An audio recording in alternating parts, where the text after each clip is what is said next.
Hello friends, welcome to simple recipes in Kannada YouTube channel. ಇವತ್ತಿನ ವಿಡಿಯೋದಲ್ಲಿ ಮನೇಲೇ ತುಂಬ ಕ್ರೀಮಿ ಆಗಿರೋ ಶಾವಿಗೆ ಸಬ್ಬಕ್ಕಿ ಪಾಯಸ ಮಾಡೋದು ಹೇಗೆ ಅಂತ ತೋರಿಸ್ಕೊಡ್ತೀನಿ. ನಾನಿಲ್ಲಿ ಯಾವುದೇ ರೀತಿ ಕಂಡೆನ್ಸ್ಡ್ ಮಿಲ್ಕ್ ಆಗಲಿ ಏನೂ ಯೂಸ್ ಮಾಡಿಲ್ಲ. ಜಸ್ಟ್ ಮನೇಲೇ ಹೇಗೆ ಹಾಲಲ್ಲೇ ಮಾಡ್ಕೋಬಹುದು ಅಂತ ತೋರಿಸ್ಕೊಡ್ತೀನಿ. ಮತ್ತು ನೀವು ಇದನ್ನ ಎಷ್ಟು ಹೊತ್ತಿಟ್ಟರೂ ಕೂಡ ಈ ಕನ್ಸಿಸ್ಟೆನ್ಸಿ ಹೀಗೆ ಇರುತ್ತೆ, ಗಟ್ಟಿ ಆಗಲ್ಲ. ಸರಿ, ಹೇಗೆ ಮಾಡೋದು ಅಂತ ನೋಡೋಣ ಬನ್ನಿ. ನಾನಿಲ್ಲಿ 1 ಕಪ್ ಸಾಬುದಾನನ ವಾಶ್ ಮಾಡಿಕೊಂಡು ಹಾಕಿದ್ದೀನಿ. ಇದಕ್ಕೆ 2 ಕಪ್ ನೀರನ್ನು ಹಾಕಿ ಒಂದು 3 ಇಂದ 4 ವಿಷಲ್ಲು ಹಾಕ್ಸ್ಕೊತಾ ಇದ್ದೀನಿ.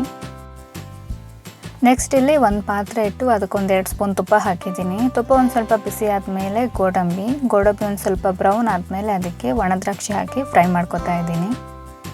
ನಾವು ಸಬ್ಬಕ್ಕಿನ ಸೇವಿಸೋದ್ರಿಂದ ದೇಹದ ಉಷ್ಣತೆಯೂ ತುಂಬ ಕಮ್ಮಿ ಆಗುತ್ತೆ. ಸೊ ಆದಷ್ಟು ಸಬ್ಬಕ್ಕಿನ ಸೇವಿಸಿ, ಸಬ್ಬಕ್ಕಿ ಅಥವಾ ಸಾಬುದಾನ. ನೆಕ್ಸ್ಟ್ ಇಲ್ಲಿ ನಾನು 1 ಕಪ್ ಶಾವಿಗೆ ತೊಗೊಂಡಿದ್ದೀನಿ. ಇದು ಸ್ವಲ್ಪ ರೋಸ್ಟೆಡ್ ಶಾವಿಗೆನೇ ತೊಗೊಂಡಿದ್ದೀನಿ. ರೋಸ್ಟೆಡ್ ಶಾವಿಗೆ ಆದ್ರೂ ಒಂದು ಸ್ವಲ್ಪ ತುಪ್ಪದಲ್ಲಿ ಫ್ರೈ ಮಾಡ್ಕೋಬೇಕಾಗತ್ತೆ. ನಾನಿಲ್ಲಿ 1 ಕಪ್ ಶಾವಿಗೆಗೆ 2 ಕಪ್ ನೀರನ್ನು ಕುದಿಯೋಕೆ ಇಟ್ಕೊತಾ ಇದ್ದೀನಿ. ಯಾಕಂದರೆ ನಾವು ಈ ರೀತಿ ನೀರಲ್ಲಿ ಶಾವಿಗೆನ ಬೇಯಿಸೋದ್ರಿಂದ ನಾವು ಶಾವಿಗೆ ಪಾಯಸನ ಎಷ್ಟೊತ್ತು ಬೇಕಾದರೂ ಇಟ್ಟರೂ ಕೂಡ ಅದು ಗಟ್ಟಿ ಆಗಲ್ಲ, ಕನ್ಸಿಸ್ಟೆನ್ಸಿ ಕರೆಕ್ಟಾಗೇ ಇರುತ್ತೆ. ಕೆಲವರು ಇದನ್ನ ಹಾಲಲ್ಲೇ ಬೇಯಿಸ್ತಾರೆ. ಹಾಲಲ್ಲಿ ಬೇಯಿಸೋದ್ರಿಂದ ಟೇಸ್ಟು ತುಂಬ ಚೆನ್ನಾಗಿರುತ್ತೆ, ಆದರೆ ಇದು ಬೇಗ ಗಟ್ಟಿ ಆಗುತ್ತೆ. ಈ ರೀತಿ ನೀವು ನೀರಲ್ಲಿ ಬೇಯಿಸ್ಬಿಟ್ಟು ಆಮೇಲೆ ಹಾಲು ಹಾಕೋದ್ರಿಂದ ಇದು ಬೇಗ ಗಟ್ಟಿ ಆಗಲ್ಲ. ನಮಗೆ ಶಾವಿಗೆ ಪಾಯಸ ತುಂಬ ಗಟ್ಟಿನೂ ಆಗಬಾರ್ದು, ಹಾಗಂತ ತುಂಬ ನೀರು ಇರಬಾರ್ದು ಅಲ್ವಾ, ಸ್ವಲ್ಪ ಕ್ರೀಮಿ ಆಗಿರಬೇಕು. ಸೊ ಕ್ರೀಮಿ ಆಗಿರೋಕ್ಕೂ ಕೂಡ ನಾನಿಲ್ಲೊಂದು ಟೆಕ್ನಿಕ್ನ ಹೇಳ್ತಾ ಇದ್ದೀನಿ. ರುಚಿಗೆ ತಕ್ಕಷ್ಟು ಉಪ್ಪು ಹಾಕ್ಬಿಟ್ಟು ಶಾವಿಗೆನ ನೀರಲ್ಲಿ ಚೆನ್ನಾಗಿ ಬೇಯಿಸ್ಕೋಬೇಕು. ನನ್ನ ಚಾನಲ್ಗೆ ಸಬ್ಸ್ಕ್ರೈಬ್ ಆದರೆ ನಿಮಗೊಂದು ಅಡ್ವಾಂಟೇಜ್ ಇದೆ. ಏನು ಗೊತ್ತಾ, ನನ್ನ ಚಾನಲಿನ ಎಲ್ಲ ವೀಡಿಯೋಗಳನ್ನೂ ನಾನು 5 ನಿಮಿಷದ ಒಳಗಡೆ ಮುಗಿಸಿದ್ದೀನಿ. ಯಾಕಂದರೆ ನಿಮ್ಮ ಸಮಯನ ವ್ಯರ್ಥ ಮಾಡೋದು ಬೇಡ ಅಂತ. ಯಾವುದೇ ರೆಸಿಪಿ ಆದರೂ ಕೂಡ ನಾವು ಅದನ್ನು ಪಟಾಪಟ್ ಅಂತ 5 ನಿಮಿಷದ ಒಳಗಡೆ ಹೇಳಿ ಮುಗಿಸ್ಬಹುದು. ನಿಮಗೂ ಕೂಡ ಸಮಯ ಉಳಿಯುತ್ತೆ ಅಂತ. ಸೊ ದಯವಿಟ್ಟು ನನ್ನ ಚಾನಲ್ಗೆ ಸಬ್ಸ್ಕ್ರೈಬ್ ಆಗಿ. ಕ್ರೀಮಿ ಪಾಯಸಕ್ಕೆ ಒಂದು ಟೆಕ್ನಿಕ್ನ ಹೇಳ್ತಾ ಇದ್ದೀನಿ. ನಾನಿಲ್ಲೊಂದು ಅರ್ಧ ಕಪ್ ಆಗುವಷ್ಟು ನೀರನ್ನ ತಗೊಂಡು ಅದಕ್ಕೆ 3/4 ಕಪ್ ಆಗುವಷ್ಟು ಹಾಲಿನ ಪುಡಿನ ಹಾಕ್ತಾ ಇದ್ದೀನಿ.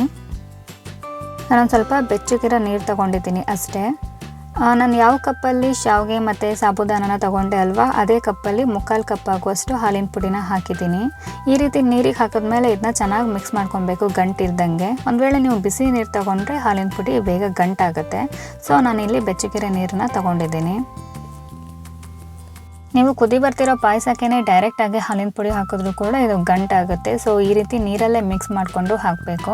ಈ ರೀತಿ ಹಾಲಿನ ಪುಡಿ ಹಾಕೋದ್ರಿಂದ ನಿಮ್ಮ ಶಾವಿಗೆ ಕೂಡ ತುಂಬ ಕ್ರೀಮಿಯಾಗಿ ರಿಚ್ ಆಗಿ ಬರುತ್ತೆ. ಈ ಹಾಲನ್ನು ಕುದಿ ಬರ್ಸ್ಕೊಳ್ಳೋ ಅವಶ್ಯಕತೆ ಇಲ್ಲ. ನೆಕ್ಸ್ಟ್ ಇಲ್ಲಿ ಶಾವಿಗೆನೂ ಕೂಡ ಚೆನ್ನಾಗಿ ಬೆಂದಿದೆ. ಶಾವಿಗೆ ಮತ್ತು ಸಾಬುದಾನನ ಒಟ್ಟಿಗೆ ಬೇಯಿಸ್ಕೋಬಹುದು, ಆದರೆ ಶಾವಿಗೆ ಬೇಗ ಬೇಯುತ್ತೆ, ಸಾಬುದಾನ ಸ್ವಲ್ಪ ಲೇಟಾಗಿ ಬೇಯುತ್ತೆ. ಸೊ ಎರಡನ್ನೂ ಸಪ್ರೇಟಾಗಿ ಬೇಯಿಸ್ಕೊಂಡ್ರೆ ಒಳ್ಳೆಯದು. ಶಾವಿಗೆ ಸಂಪೂರ್ಣವಾಗಿ ಬೆಂದ ಮೇಲೆ ನಾನು ಬೇಯಿಸಿಟ್ಕೊಂಡಿರೋ ಸಾಬುದಾನನ ಹಾಕಿ ಮಿಕ್ಸ್ ಮಾಡ್ಕೊತಾ ಇದ್ದೀನಿ.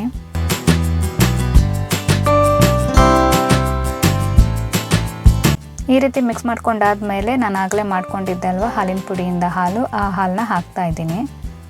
ಈ ಹಾಲು ಹಾಕಿದ್ಮೇಲೆ ಚೆನ್ನಾಗಿ ಮಿಕ್ಸ್ ಮಾಡ್ಕೋಬೇಕು. ನೀವು ನೋಡ್ತಿರ್ಬೋದು ಎಷ್ಟು ಕ್ರೀಮಿಯಾಗಿ ಕಾಣ್ತಾ ಇದೆ ಅಲ್ವಾ. ಹಾಲಿನ ಪುಡಿ ಹಾಕೋದ್ರಿಂದ ತುಂಬಾ ರಿಚ್ ಆಗಿ ಬರುತ್ತೆ ಪಾಯಸ. ನಿಮ್ದು ಯಾವ ಕಂಡೆನ್ಸ್ಡ್ ಮಿಲ್ಕು ಬೇಡ, ಏನೂ ಬೇಡ. ನೆಕ್ಸ್ಟ್ ನಾನಿಲ್ಲಿ ಹಸುವಿನ ಹಾಲನ್ನ ಹಾಕ್ತಾ ಇದ್ದೀನಿ. 1.5 ಕಪ್ ಆಗುವಷ್ಟು ಹಸುವಿನ ಹಾಲನ್ನ ಹಾಕಿದ್ದೀನಿ.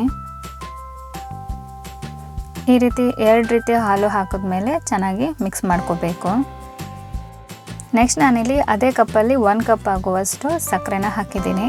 ಸಕ್ಕರೆ ಹಾಕಿದ್ಮೇಲೆ ಚೆನ್ನಾಗಿ ಮಿಕ್ಸ್ ಮಾಡ್ಕೋಬೇಕು. ಸಕ್ಕರೆ ಹಾಕಿದ್ಮೇಲೆ ಒಂದು ಸ್ವಲ್ಪ ಕನ್ಸಿಸ್ಟೆನ್ಸಿ ನೀರು ಹಾಕ್ತಾ ಬರುತ್ತೆ. ನಾನಿಲ್ಲಿ ಫ್ಲೇವರ್ಗೋಸ್ಕರ ರೆಡಿಮೇಡ್ ಬಾದಾಮ್ ಪುಡಿನ ಹಾಕ್ತಾ ಇದ್ದೀನಿ. 1 ಸ್ಪೂನ್ ಆಗುವಷ್ಟು ಬಾದಾಮ್ ಪುಡಿ ಹಾಕಿದ್ದೀನಿ. ಏಲಕ್ಕಿ ಪುಡಿ ಬೇಕಾದರೂ ಹಾಕೋಬಹುದು, ಆದರೆ ಇದು ತುಂಬ ಟೇಸ್ಟಿಯಾಗಿರುತ್ತೆ, ಹಾಗೆ ಸ್ಮೆಲ್ ಕೂಡ ತುಂಬ ಚೆನ್ನಾಗಿರುತ್ತೆ. ಅದಕ್ಕೋಸ್ಕರ ಈ ರೀತಿ ಬಾದಾಮ್ ಪುಡಿ ಸಕ್ಕರೆ ಎಲ್ಲ ಹಾಕಿದ್ಮೇಲೆ ಚೆನ್ನಾಗಿ ಮಿಕ್ಸ್ ಮಾಡ್ಕೊಬೇಕು. ಇದೊಂದು ಸ್ವಲ್ಪ ಕುದಿ ಬರಬೇಕು, 1-2 ನಿಮಿಷನಾದರೂ ಇದು ಚೆನ್ನಾಗಿ ಕುದಿ ಬರಬೇಕು. ಇದು ಇಷ್ಟು ಕುದಿ ಬಂದರೆ ಸಾಕು. ನೋಡಿ, ಫೈನಲಿ ಶಾವಿಗೆ ಪಾಯಸ ರೆಡಿ ಆಯಿತು. ಮದುವೆ ಮನೇಲೆಲ್ಲ ಮಾಡ್ತಾರಲ್ವ, ತುಂಬ ಕ್ರೀಮಿಯಾಗಿ ರಿಚ್ ಆಗಿರೋ ಶಾವಿಗೆ ಪಾಯಸನ ನಿಮ್ಮ ಮನೇಲಿ ನೀವೇ ಮಾಡ್ಕೋಬಹುದು. ವಿಡಿಯೋ ಇಷ್ಟ ಆದಲ್ಲಿ ಲೈಕ್, ಕಮೆಂಟ್, ಶೇರ್ ಮಾಡೋದನ್ನು ಮರಿಬೇಡಿ. ಹಾಗೆ ಯಾರೆಲ್ಲ ನನ್ನ ಚಾನಲ್ಗೆ ಸಬ್ಸ್ಕ್ರೈಬ್ ಆಗಿದ್ದೀರಾ ಅವರಿಗೆ ತುಂಬ ಧನ್ಯವಾದಗಳು. ಹಾಗೆ ಯಾರೆಲ್ಲ ಆಗಿಲ್ಲ ಬೇಗ ನನ್ನ ಚಾನಲ್ಗೆ ಸಬ್ಸ್ಕ್ರೈಬ್ ಆಗಿ. Thank you.